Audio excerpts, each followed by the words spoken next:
dan salam sejahtera. Kembali lagi bersama kami, Suara Mahasiswa. Saya Farhan. Dan saya Michelle. Sebelum ni kita dah cerita tentang latar belakang seseorang tokoh yang sangat hebat, iaitu Shannon Ahmad. Jadi hari ini kita nak sembang pasal karya-karya beliau pula. Karya beliau kalau sebut Ranjau Sepanjang Jalan, semua orang mesti terus teringat kisah Makcik Lah yang bersengkam mata di sawah padi kan? Betul lah. Tapi jangan risau pendengar, kita bukan nak belajar macam mana cara nak menanam padi hari ini, tapi kita nak gali makna dan semangat di sebalik karya-karya beliau. Alah, sikit je pun. Tapi lama-lama boleh jadi fikir. Dan untuk bantu kita pada hari ini, kita ada 3 tetamu istimewa sekali lagi yang juga pelajar sastra.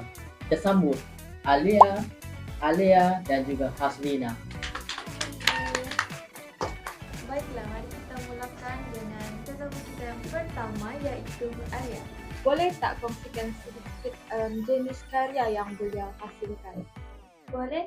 Beliau menulis pelbagai jenis karya, daripada novel, cerpen, drama, kajian ilmiah, esei hinggalah wawancara.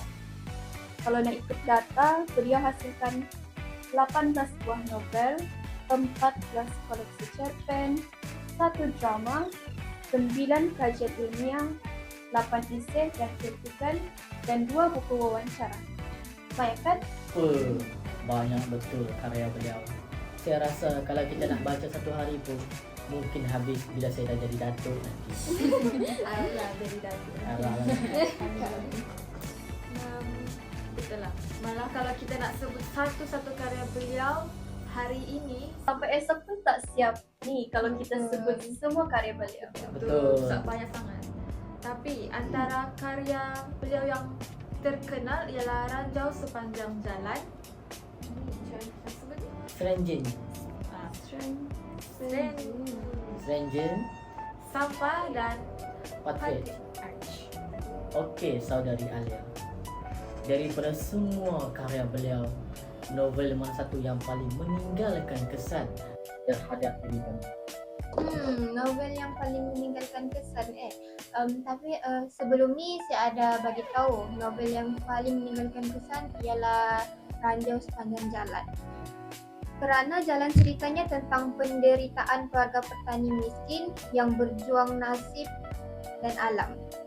Tema dia berat, perjuangan, ketabahan dan kasih sayang. Kadang-kadang bila saya baca novel ni rasa macam tengok drama tapi dia versi sawah padi pula. Ya, Tagline tu memang kena, tapi Betul. Karya Shannon memang banyak mengetengahkan realiti sosial masyarakat luar bandar penuh nilai kemanusiaan. dan dalam karya Sampah 1974, beliau menggunakan bahasa sinis untuk tegur para politik dan moral masyarakat. Baca tu rasa lucu, tapi sindirannya pedih menusuk jiwa. Macam makan cili. Betul tu Farhan. Tapi itulah kekuatan beliau. Beliau sangat berani bersuara melalui penulisan. Ya, betul. Okey, baiklah. Sekarang kita beralih pula kepada Haslina. Saya tahu awak ni minat kan dengan bahagian kajian sastra. Pendapat saudari Haslina, apa yang menarik tentang sisi ilmiah Shannon Ahmad ni? sangat menarik sebenarnya. Shannon ni dia bukan sekadar menulis untuk hiburan, tetapi beliau juga seorang pemikir. Dalam karya kajiannya seperti Kesusastraan dan Etika Islam pada tahun 1981 dan Sastra sebagai Sigmograf Kehidupan pada tahun 1993. Beliau melihat sastra ni sebagai alat untuk mengesan nilai moral masyarakat, macam alat pengesan gempa bumi sosial. Wah, sastra pun ada seismograf ya. Jadi kalau saya emosi hari ini, adakah itu tanda sastra saya sedang bergegar? Tapi serius, maksudnya Beliau percaya sastra itu adalah cerminan jiwa manusia dan alat untuk memahami diri serta masyarakat. dalam detik-detik diri di daerah Daif pada tahun 1998, Beliau renungkan perjuangan hidup, marwah, tanggung jawab sebagai manusia dan penulis. Oh. Tapi saya ada satu soalan lah untuk saudari bertiga kan. Dalam cerpen ni, apa pengajaran yang boleh kita ketahui sebenarnya? Saya Okay. sudah baca cerpen ni. Wow, Dipersilakan. hebat. Pengajaran yang paling saya ingat, kita hendaklah bersyukur dengan nikmat Tuhan. Walaupun hidup dalam serba kekurangan, watak dalam cerpen ni menunjukkan rasa syukur kerana masih diberi peluang hidup dan meneruskan perjuangan. Jadi saya rasa ini salah satu pengajaran yang dekat di hati saya. Bagi saya pula, sebagai pengajaran, kita hendaklah sabar menghadapi kesusahan. Contohnya dalam kemiskinan dan penderitaan hidup, tidak menjadi alasan untuk berputus asa. Watak terus berusaha walaupun hidup serba daif. Bagi saya pengajaran ini jangan berputus asa dalam menghadapi cabaran hidup. Walaupun kita diuji dengan kehidupan susah, watak tetap berazam mengubah keadaan dan tidak menyerah pada nasib. Oh. Tapi kalau saya baca dalam cerpen ni, saya ada satu pengajaran yang saya ketahui, iaitu kita hendaklah muhasabah diri.